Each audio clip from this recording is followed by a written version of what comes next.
आज चुनावी चर्चा के लिए हमारे साथ खास मेहमान आरबी प्रजापति जी हैं, जिन्हें इंडिया गठबंधन ने अपना समर्थन दिया है। मैं तो मेरा जो है प्रमुख है बुंदेलखंड को पृथक राज्य बनाना। एक बात और, आपका चुनाव वीडी शर्मा जी से है, प्रदेश अध्यक्ष, बड़े नेता, और एक उनके पास टीम है, और टीम के साथ साथ ऑलरेडी हमें लगता है जब उनका पिछले बार कांग्रेस से चुनाव हुआ था, कविता राजे थी प्रमुख और बहुत अच्छी कैंडिडेट थी, क्योंकि ऑलरेडी उनके पति वहाँ से विधायक थे। विधायक होने के बाद उनका यहाँ मायका था, एक बहुत अच्छा। उसके बाद वो 5 लाख से आ रही।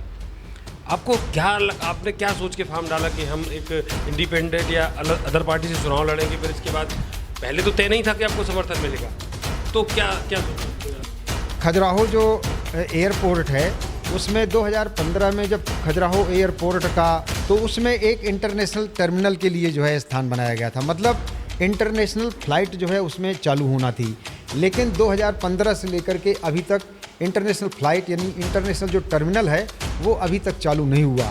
और उसमें ऐसा बताया गया कि यहाँ का जो इंटरनेशनल टर्मिनल है वो इंदौर में शिफ्ट कर दिया गया। तो ये भी एक जो है क्षेत्र की बहुत बड़ी जो है उपेक्षा है। इंडिया गठबंधन से प्रत्याशी बनाए गए हैं, और आपको क्या लगता है कांग्रेस या सपा आपका समर्थन करेगी? अभी आए आप जैसे तो एक भी शायद कांग्रेस का साथी नहीं है या सपा का कोई नहीं है, आपके जो अपने लोग थे पुरानी पार्टी की वही है कि क्या सत्ता पक्ष के विरुद्ध हम क्यों लड़ रहे हैं या वर्तमान सांसद के विरुद्ध हम क्यों लड़ रहे हैं?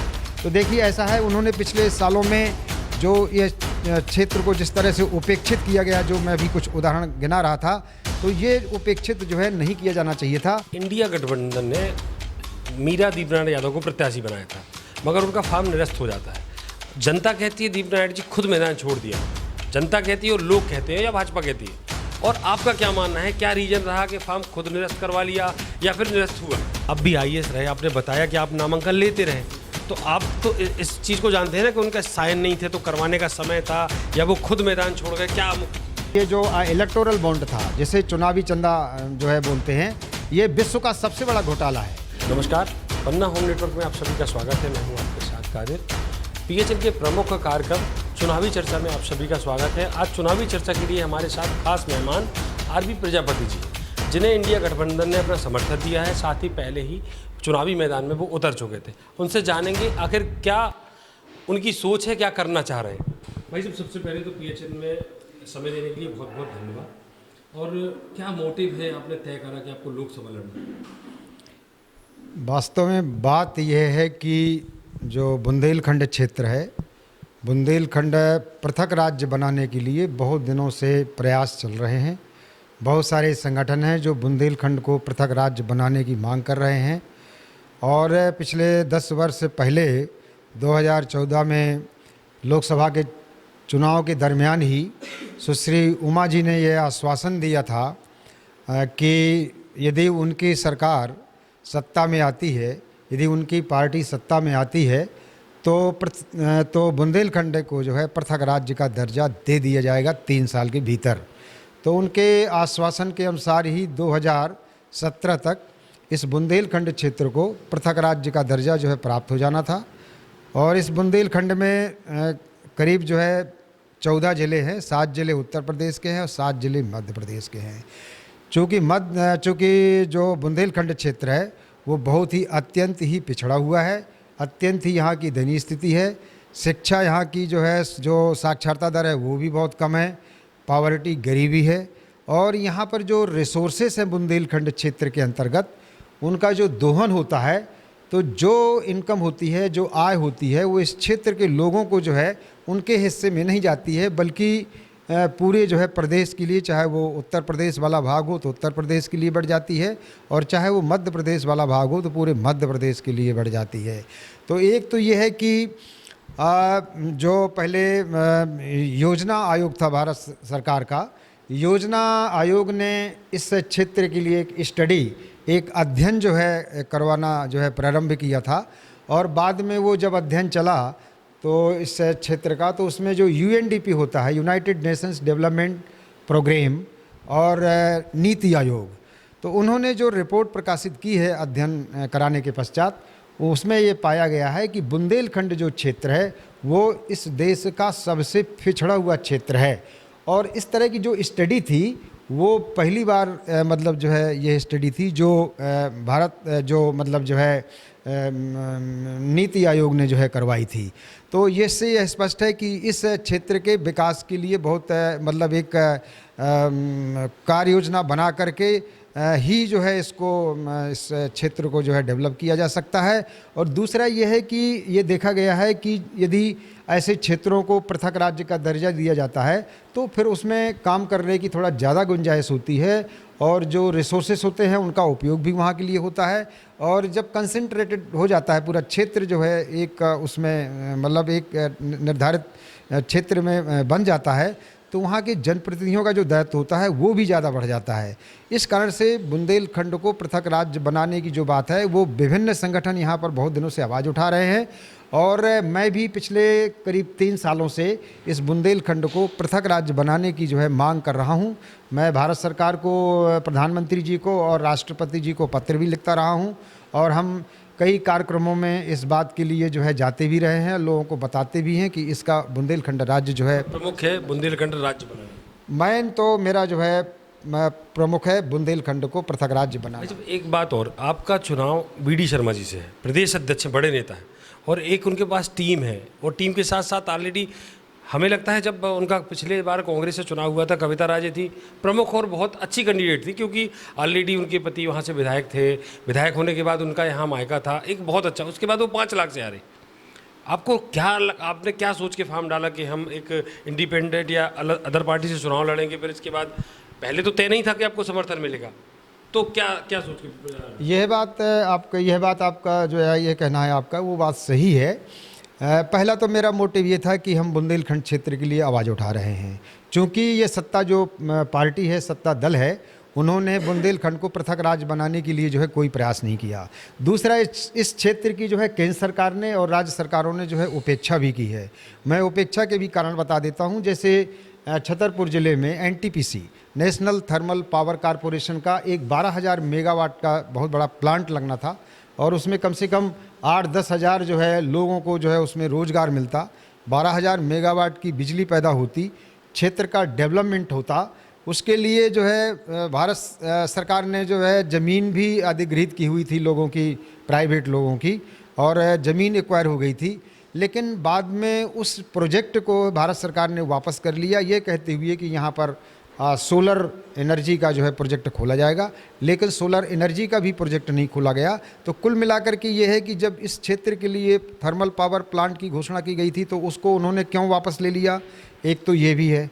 दूसरा आपने देखा होगा कि खजुराहो जो एयरपोर्ट है उसमें 2015 में जब खजुराहो एयरपोर्ट का जो है मतलब जो है एक मतलब अच्छे ढंग से बना करके जब उसका उद्घाटन किया गया था तो उसमें एक इंटरनेशनल टर्मिनल के लिए जो है स्थान बनाया गया था, मतलब इंटरनेशनल फ़्लाइट जो है उसमें चालू होना थी। लेकिन 2015 से लेकर के अभी तक इंटरनेशनल फ़्लाइट यानी इंटरनेशनल जो टर्मिनल है वो अभी तक चालू नहीं हुआ और उसमें ऐसा बताया गया कि यहाँ का जो इंटरनेशनल टर्मिनल है वो इंदौर में शिफ्ट कर दिया गया। तो ये भी एक जो है क्षेत्र की बहुत बड़ी जो है उपेक्षा है। इसके अलावा यदि हम मेडिकल कॉलेजेस को लें तो मेडिकल कॉलेजेस में शायद अब ये घोषणा मेडिकल कॉलेज घोषणा की गई है 300 बेड का बिस्तर बनना है पन्ना के लिए, लेकिन जो छतरपुर का मेडिकल कॉलेज है वो बहुत पहले स्थापित हो जाना था। तो पहले जो छतरपुर का जो मेडिकल कॉलेज है वो अन्यत्र मतलब जो है उसको शिफ्ट कर दिया गया, मतलब उसका जो फंडिंग है दूसरे ज़िले में शिफ्ट कर दी गई और वहाँ पर जो है बन करके बहुत पहले तैयार हो गया। लेकिन अभी जो छतरपुर का जो मेडिकल कॉलेज है उसकी भी स्थिति अभी पूरे प्रोग्रेसिव उसमें नहीं है। तो अब इंडिया गठबंधन से प्रत्याशी बनाए गए और आपको क्या लगता है कि कांग्रेस या सपा आपका समर्थन करेगी? अभी आए आप जैसे तो एक भी शायद कांग्रेस का साथी नहीं है या सपा का कोई नहीं है, आपके जो अपने लोग थे पुरानी पार्टी के वही हैं? जी नहीं, बिल्कुल नहीं। ये चूँकि जो इंडिया गठबंधन है, इंडिया गठबंधन ने कल यानी 15 तारीख को केंद्र स्तर से श्री जयराम रमेश जी ने एक प्रेस विज्ञप्ति जारी की और उन्होंने जो है इंडिया गठबंधन की ओर से हमको अधिकृत प्रत्याशी घोषित किया और मध्य प्रदेश के जो पदाधिकारी हैं उन्होंने भोपाल में प्रेस जो है वार्ता करके एक मतलब जो है प्रेस नोट जारी किया जिसमें इंडिया गठबंधन की ओर से मुझे जो है संयुक्त प्रत्याशी जो है इस क्षेत्र के लिए बनाया गया है। तो मुझे चाहे कांग्रेस हो चाहे जो है समाजवादी पार्टी हो, चाहे आम आदमी पार्टी हो, चाहे कम्युनिस्ट पार्टी ऑफ इंडिया हो, ये सब जो है इंडिया गठबंधन के दल हैं और ये सब दल जो है एकदम सपोर्ट करने में लग गए हैं और मैदानी स्थिति जो है आपको 4-5 दिनों के भीतर ही बदलती हुई नज़र आएगी। और जहाँ तक जिला मुख्यालयों की बात है या तहसील मुख्यालयों की बात है, जहाँ थोड़ा शिक्षा का प्रसार ज़्यादा है, वहाँ लोग जो है समझ चुके हैं और एकदम स्थिति जो है परिवर्तित हो रही है। जहाँ तक मतलब ये स्थिति है कि क्या सत्ता पक्ष के विरुद्ध हम क्यों लड़ रहे हैं या वर्तमान सांसद के विरुद्ध हम क्यों लड़ रहे हैं, तो देखिए ऐसा है, उन्होंने पिछले सालों में जो ये क्षेत्र को जिस तरह से उपेक्षित किया गया, जो मैं भी कुछ उदाहरण गिना रहा था, तो ये उपेक्षित जो है नहीं किया जाना चाहिए था, बल्कि उनको पूरे क्षेत्र में यहाँ की क्षेत्र की स्थिति को मतलब जो है इस स्थिति को देखते हुए उन्हें कुछ कारगर उपाय करना थे। जैसे मान लीजिए हम ये भी ले लें कि जो केन बेतवा लिंक परियोजना है, एक्चुअली केन बेतवा लिंक परियोजना जो है बहुत पहले जो है स्टार्ट हो जाना थी, क्योंकि इसका 2021 में जब 22 मार्च 2021 को विश्व वाटर डे, जो वर्ल्ड वाटर डे होता है, उस समय जो है उसका उद्घोष किया गया था कि ये जो योजना जो है चालू कर दी जाएगी। लेकिन अभी पिछले 2-2.5 साल हो गए, तो 2-2.5 सालों में जो जिस तरह से जो काम होना चाहिए था वो काम भी नहीं हुआ है। तो जो केन और बेतवा लिंक परियोजना है, इससे बुंदेलखंड के बहुत सारा क्षेत्र, बहुत सारे ज़िले, बहुत सारी आबादी जो है सिंचाई के रूप में जो है लाभान्वित होना है और पानी पेयजल के लिए भी जो है लोगों को लाभान्वित होना है। और कुछ उसमें ये जो पानी से बिजली जो उत्पन्न होती है, हाइड्रो इलेक्ट्रिसिटी, अच्छा काम हो रहा है। नहीं वो होने का है, लेकिन जो केंद्र सरकार है इसमें बहुत जो है विलम्ब कर रही है। इसमें उससे क्या होगा कि परियोजना की लागत जो है बहुत ज़्यादा बढ़ जाएगी, क्योंकि अभी कुछ दिनों पहले उसकी परियोजना की लागत 28,000 करोड़ की थी, उसके बाद जा कर के वो 35,000 करोड़ हो गई। और अभी जो है जब 2021 में जब आकलन किया गया था तो उस समय 47,000 करोड़ की लागत थी।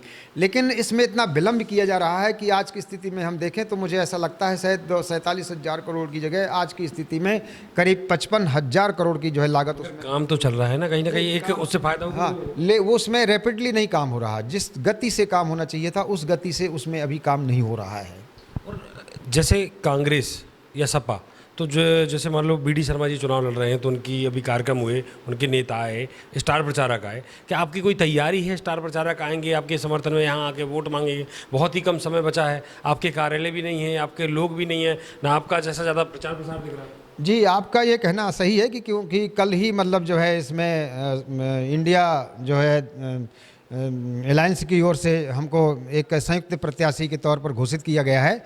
लेकिन ये सब भी दल जो कि चाहे वो इंडियन नेशनल कांग्रेस हो, चाहे समाजवादी पार्टी हो, आम आदमी पार्टी हो, कम्युनिस्ट पार्टी ऑफ इंडिया हो, ये सारे उनके पदाधिकारी जो है उसमें पूरी तरह से लग गए हैं। और मैं आपको एक चीज़ बताऊं कि इस क्षेत्र में पूरा जो है बदलाव का मूड है और जनता जो है पूरी तरह से बदलाव चाहती है। बल्कि मैं तो ये भी कहना चाहूँगा कि यहाँ से जो बांदा जिला लगा हुआ है और सतना जिला लगा हुआ है, आप ये देखेंगे इस सतना, बांदा और खजुराहो में आप पूरी तरह से बदलाव चाहेंगे।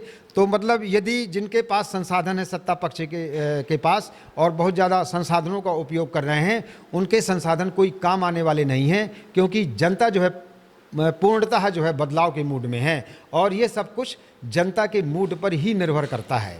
आप IAS रहे हैं, आपने पन्ना में भी आप IAS रहे, आपने सेवाएं दी हैं, आपको क्या ऐसा लगा कि हमें राजनीति में जाना चाहिए, कि या फिर किसी से कुछ ऐसा हुआ उस समय पे कि आपने तय करा कि हमें राजनीति करना है, जनप्रतिनिधि बनना है? देखिए, ऐसा हमने बहुत लंबी सर्विस की है। मेरी 38 ईयर्स की जो है शासकीय सेवाएं हैं, जिसमें से 35 ईयर्स मेरी जो है प्रशासनिक सेवा का मेरा जो है कार्यकाल रहा है। तो राजनीति में जो है संभावनाएं जो है ज़्यादा रहती हैं, क्योंकि प्रशासन में ये नौकर जो भी होता है, सरकारी जो नौकरशाह होते हैं या कोई भी हो, कर्मचारी हों, अधिकारी हों, वो तो शासन के नियमों निर्देशों के अनुसार बंधे रहते हैं और उनको उसी के अनुसार ही कार्रवाई करना पड़ती है, चाहे सरकार किसी की हो। लेकिन इसमें क्या होता है इसमें राजनीति में आने पर कानून बनाने का अधिकार होता है। जैसे सांसद बन गए या विधायक बन गए तो लोकसभा में मतलब संसद में, संसद के लोकसभा, राज्यसभा और इसमें जो है ये विधानसभाओं में, तो वहाँ पर जो स्थितियाँ हम ये पाते हैं कि कोई वर्तमान सरकार है, कोई लकूना छोड़ रही है या कोई सुधार का काम नहीं कर रही हैं, तो उसमें जो मतलब हमारा जो उद्देश्य है, मतलब जिस उद्देश्य के लिए एक देश के विकास के लिए, डेवलपमेंट के लिए और सभी लोगों के विकास के लिए मतलब कैसे काम किया जा सकता है, और यदि सत्ता पक्ष ने कोई ऐसे अनर्गल टाइप के या कुछ ऐसे सुधार नहीं कर पा रहे हैं मतलब जो है संसद में विभिन्न कानूनों में, तो उसमें संसद में जो है आवाज़ उठा करके उन कानूनों में कुछ नए जो है संशोधन कराए जा सकते हैं, उसमें परिमार्जन कराया जा सकता है, कुछ नई चीज़ें, नई बातें लाई जा सकती हैं। तो इसमें राजनीति में ये फ़ायदा है। और जब हम इतने पढ़े लिखे हैं, जब हमारा इतना अनुभव है, तो जो लोग राजनीति में जो आए हुए हैं या पहले आते रहे या अभी भी आ रहे हैं, तो हम भी अपने आप को किसी इस मामले में कमज़ोर नहीं पाते हैं, और हम शायद जनता की आवाज़ को संसद में बहुत अच्छे तरीके से उठा सकते हैं और बहुत अच्छे तरीके से जो है जनता की जो समस्याओं का निराकरण है वो नियम कानून बना करके करवा सकते हैं। आप दरअसल विधानसभा चुनाव, आप इसके पहले 2 विधानसभा चुनाव लड़ चुके रिटायर होने के बाद, तो क्या लगा आपको कि मतलब कई लोग तो ये भी कहते हैं कि आपको लड़ने का शौक है केवल? नहीं, मैं कोई धरती पकड़ नहीं हूँ, लेकिन ये है कि हाँ मतलब चूँकि हमने अपनी ज़िंदगी में 35 ईयर्स में हमने सभी प्रकार के निर्वाचन करवाए हैं, और निर्वाचन मतलब जो है उसमें रिटर्निंग अधिकारी के रूप में निर्वाचन करवाए, जिला निर्वाचन अधिकारी के रूप में निर्वाचन करवाए, उसके नीचे जो पद होते हैं उस रूप में भी हमने निर्वाचन करवाए हैं। तो हमें यह है कि ठीक है, हमने निर्वाचन करवाए हैं, तो जिस तरह से हम जो है डेस्क में बैठ करके उसमें कुर्सी में बैठ करके दूसरों के नॉमिनेशन फार्म जो है लेते थे, तो हमें भी नॉमिनेशन फार्म जो है जा कर के उन अधिकारियों को देना चाहिए। और दूसरे इसमें थोड़ा राजनीति में संभावनाएं जो मैंने अभी बताया उसमें ज़्यादा हैं, और जनता के लिए बहुत कुछ इसमें काम। क्या कारण रहा आपको बहुत कम मात्र वोट मिले? देखिए, ऐसा है जनरली अमूमन क्या होता है कि जो मतदाता होता है सब यह जानते हुए कि इस आदमी में ज़्यादा संभावनाएं हैं, ज़्यादा कैलिबर है, ज़्यादा मतलब योग्य है, लेकिन उनमें यह होता है कि किसी पॉलिटिकल पार्टी से इन्होंने मतलब अथोराइजेशन नहीं लिया है। और अधिकांश मतलब मतदाताओं का ये रहता है कि जो पॉलिटिकल पार्टी हैं जिनका मतलब वो शुरू से मतदान करते चले आ रहे हैं, तो वो चाहते हैं कि उन पार्टियों से जो है उनको कैंडिडेट बनाया जाता तो शायद जो है अच्छे तरीके से मतदान करते। तो इसमें कोई ऐसी खास बात नहीं है। और निर्वाचन में तो जैसे कोई भी खड़ा होता है तो कोई ये ज़रूरी नहीं है कि वो पहली बार में सफलता प्राप्त कर ले, दूसरी बार में सफलता प्राप्त कर ले। सफलता प्राप्त करने के लिए हमको जो है बार बार जो है प्रयास करना पड़ते हैं, क्योंकि हमें यदि जनता के लिए काम करना है तो हमें बार बार प्रयास करना ही पड़ेगा। हो सकता है कि एक बार ना समझ में आए, 2 बार ना समझ में आए, लेकिन तीसरी बार में समझ में ज़रूर आएगा।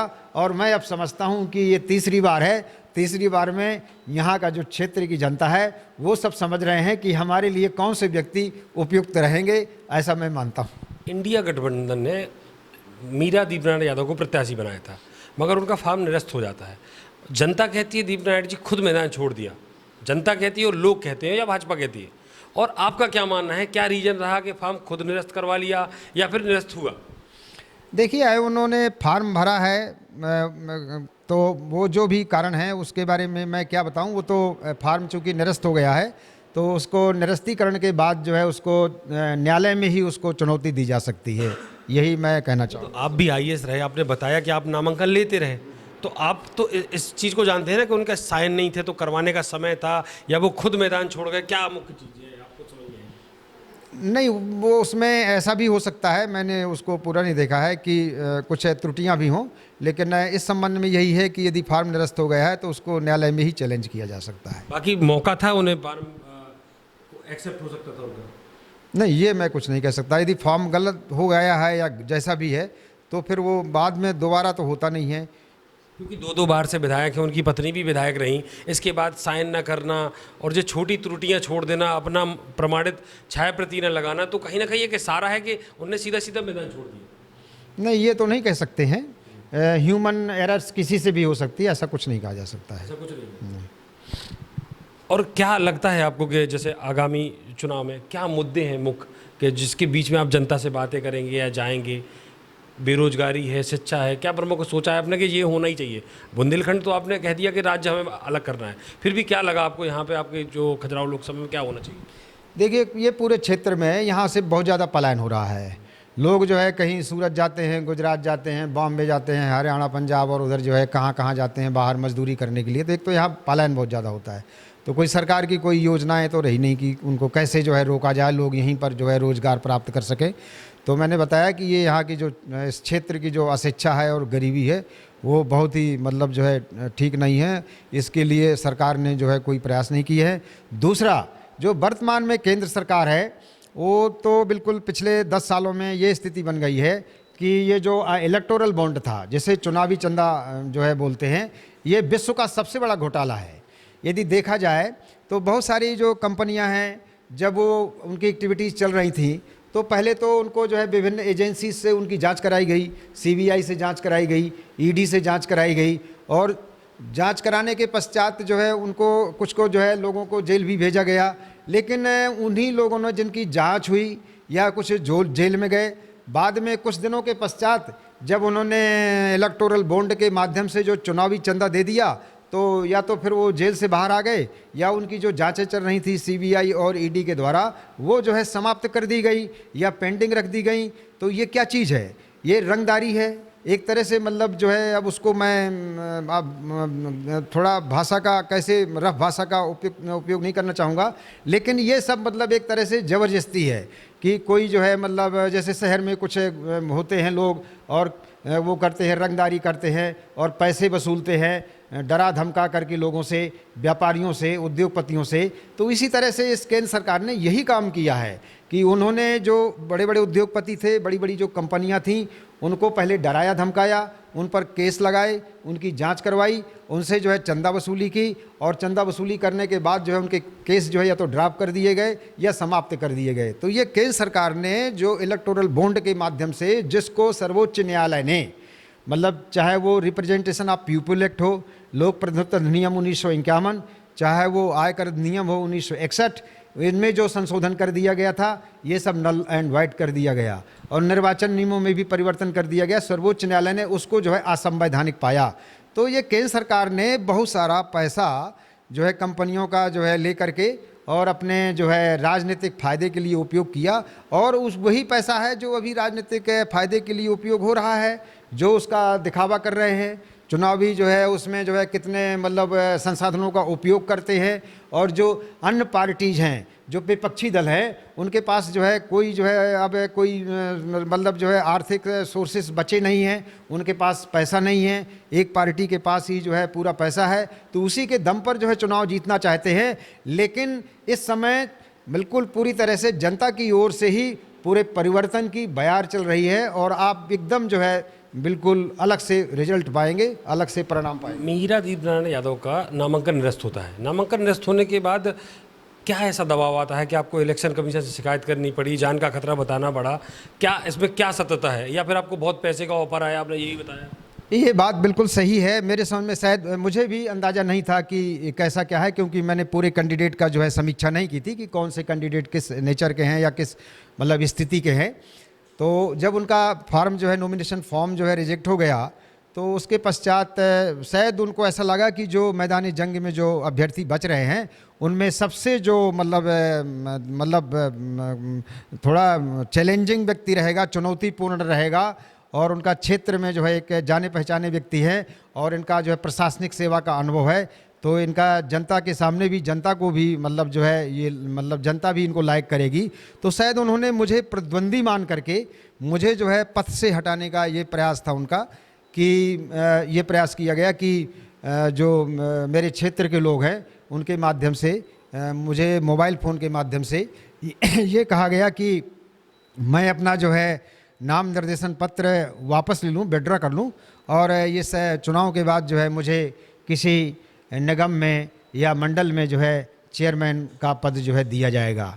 लेकिन जब मैंने ऐसा सुना तो मैंने सोचा कि ये तो बिल्कुल गलत है, क्योंकि कोई व्यक्ति वैसे भी नहीं कह सकता कि आप फॉर्म विड्रॉ कर लीजिए, नहीं तो प्रजातंत्र का फिर क्या मतलब हुआ। और इस तरह का जब मैंने देखा और मुझे लगा कि शायद, और जो मैंने टोटल जो एनवायरनमेंट और मैंने जो निष्कर्ष निकाला, तो मैंने ये पाया कि शायद वो मुझसे चाहते हैं कि मैं फार्म को विड्रा कर लूँ, तो शेष अन्य जो प्रत्याशी हैं वो आसानी से फॉर्म विड्रा कर लेंगे। तो मैं जो एनवायरनमेंट को समझ करके फिर उस दिन जो है मैं जो है करीब 6 अप्रैल को रात्रि मतलब जो है करीब 1:30-2 बजे के आसपास मैंने एक अपने घर से ही एक लैपटॉप में जो है पत्र बनाया और उसको निर्वाचन आयोग को ईमेल से भेजा और उसको मुख्य निर्वाचन पदाधिकारी भोपाल को भी भेजा मैंने, और रिटर्निंग अधिकारी जो खजुराहो हैं यानी पन्ना कलेक्टर और कलेक्टर छतरपुर को भी मैंने भेजा, और मेरे पास मीडिया के कुछ जो मोबाइल फ़ोन उपलब्ध थे उनके व्हाट्सएप में भी मैंने भेजा। तो ये बात सही है। जान का खतरा, फिर आपको गार्ड वार्ड या क्या सुविधाएं मिली? नहीं, वो तो मैंने लिखा, क्योंकि जब ऐसी स्थिति कोई निर्मित होती है तो स्वाभाविक है कि शायद कुछ लोग कोई घात लगाएं, तो स्वाभाविक है कि हमको अपने प्रिकॉशंस तो बरतना पड़ेंगे कि कहीं कोई हमारे साथ में अनहोनी ना हो जाए। तो मैंने उसी पत्र में लिख दिया था कि मेरी जान के संबंध में जो है कुछ खतरा हो सकता है। तो मुझे यहाँ का जिला प्रशासन ने जो है छतरपुर ने मुझे एक सिक्योरिटी गार्ड उपलब्ध करा दिया। कांग्रेस साथ देगी, गठबंधन साथ देगा, आप जीत के लिए आश्वस्त हैं? मैं पूरी तरह से आश्वस्त हूँ कि क्योंकि कांग्रेस भी हमारा साथ दे रही है, उन्होंने आश्वासन दिया है, समाजवादी पार्टी ने आश्वासन दिया, गठबंधन ही है वो, इंडिया गठबंधन ही कहलाता है। तो मैं पूरी तरह से आश्वस्त हूँ।